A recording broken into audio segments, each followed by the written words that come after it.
otherwise known as the Eagle and Child. Formerly, we just call it the Bird Baby here in Oxford. And this is the pub where Jack Lewis and J.R.R. Tolkien and Owen Barfield met for a lot of their talks on the books they were writing. So thought I'd do my next video blog in here.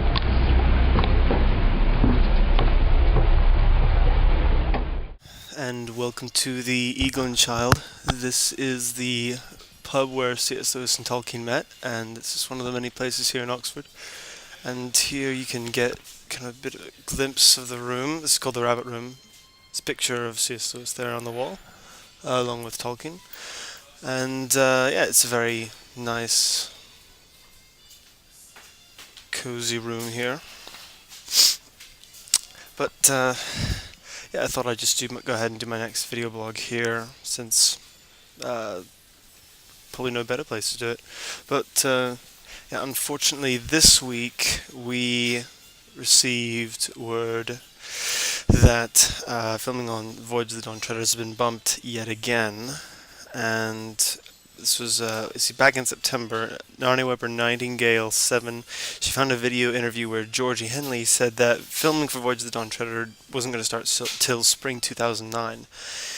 And at that point, we'd heard that it was, at first it was going to be October 2008. So filming would have been underway right now. And then they pushed it back to January 2009. And now apparently, we found out, let's see, yeah, Ben Barnes, Warwick Davis, and Cornell John hosted a panel for Prince Caspian at the London MCM Expo, and Kim got to see the panel, and she basically said that Ben said that Voyage of the Dawn Treader was due to start filming in April 2009. So I'm guessing that's probably because of the differences just with the situation of probably the well, his new film, The Portrait of Dorian Gray. And it's actually one of the books I'm going to be reading here for my tutorial. Yeah, so I've got Oscar Wilde's book that I'll be reading of Dorian Gray. But honestly, I don't know how I feel about this. On one hand, I was saying, oh yeah, they can go ahead and push the release date back to December of 2010. I think they should. And that's a possibility that this could maybe delay it more. If it ends up being released in December 2010 anyway, then I don't think I'll have a problem with that. It's not going to be that big a deal, but it just makes me nervous that they keep pushing the filming back. And in my opinion, I think it could possibly hurt the momentum the films have at this point.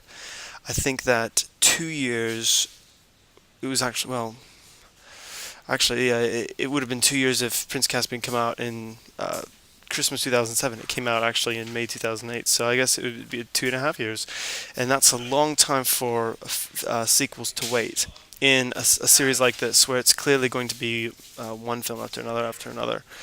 So I think this could possibly hurt the momentum that the film is going to have. I think that probably the best timing that they had was with Harry Potter 1, 2, and 3 released pretty quickly, one after the other. Especially the first two were released basically within a year of each other, and I think that probably really helped the series. Here, it is possible that releasing the Voyage of the Dawn Treader 2.5 years. On one hand, it might help it to distance itself from Prince Caspian, maybe to say, okay, this is kind of going back to more of the fantasy story. That's not going to be a war story. We don't want it to people to think it's going to be just like Prince Caspian.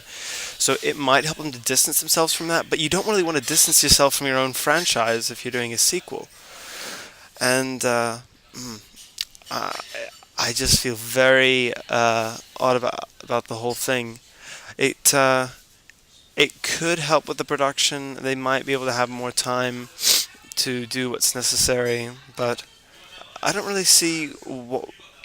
I'm guessing it's just the scheduling with the Portrait of Dorian Gray starring Ben Barnes. That's my guess.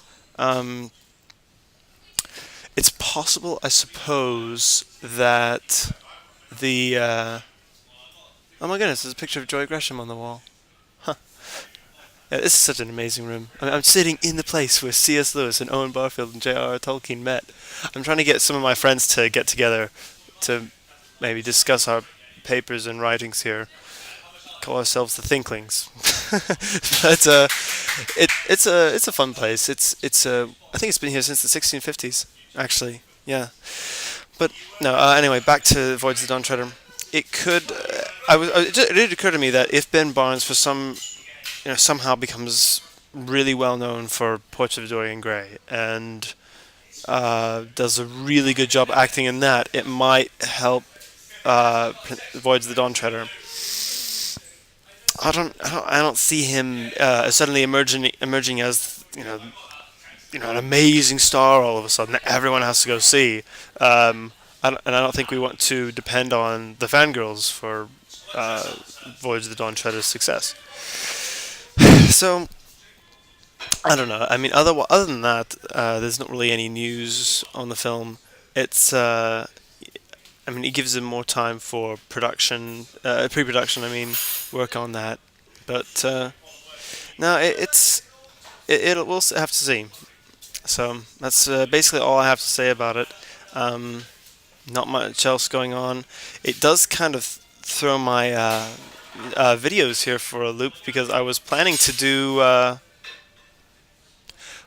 was planning. I thought, oh, okay. Well, if I do it, just 3 months before filming starts, that'll be about fine. I'll start doing them for a little bit of pre-production, and then production will pick up in January, and I'll really start off. Now it's not going to be till April, so I'm not sure how many more of these I'm going to do. But I'll probably just continue to give my thoughts about Narnia. I still have to talk about the possibility of Trumpkin being in the next movie, and there's still just some more issues perhaps with the book I could go through. And I'll try to do a few more blogs in places like this. There's also the Lamb and Flag. It's actually right across the street. Apparently, the owner of this pub changed the wallpaper and did not tell Lewis and Tolkien. And they decided to go to the next pub across the street, the Lamb and Flag, because they didn't like the new wallpaper. He didn't ask them, I think, for their opinions on it. So they didn't like that. But no. So anyway, this is pretty much it for this episode, I guess. Oh yeah, I did see Anna Popplewell, in case any of you are wondering, because she's studying actually at modelling college. I did not introduce myself to her. A friend of mine was going out to the King's Arms. It was sort of late at night, and I saw her outside the Oxford Playhouse. And I thought, I don't think she'd really want to be approached right off the street, by a stranger at 10:30 at night. So I decided, I looked at her and she looked at me, and I thought she doesn't really look like she's wants to be interrupted right now. So I didn't say hi to her. Maybe I will. Who knows? I don't want to bother these stars, these people who are so much more famous than I. But anyway, that's okay with me. All right. Well, till next time. Well, here's one last look at the room. And I just can't get over it. It's so nice.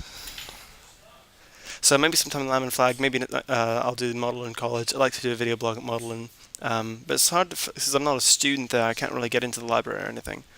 Not that I'd be doing a video blog in the library. that'd be pretty horrible. All right, and until next time, I'm Rilian, signing off.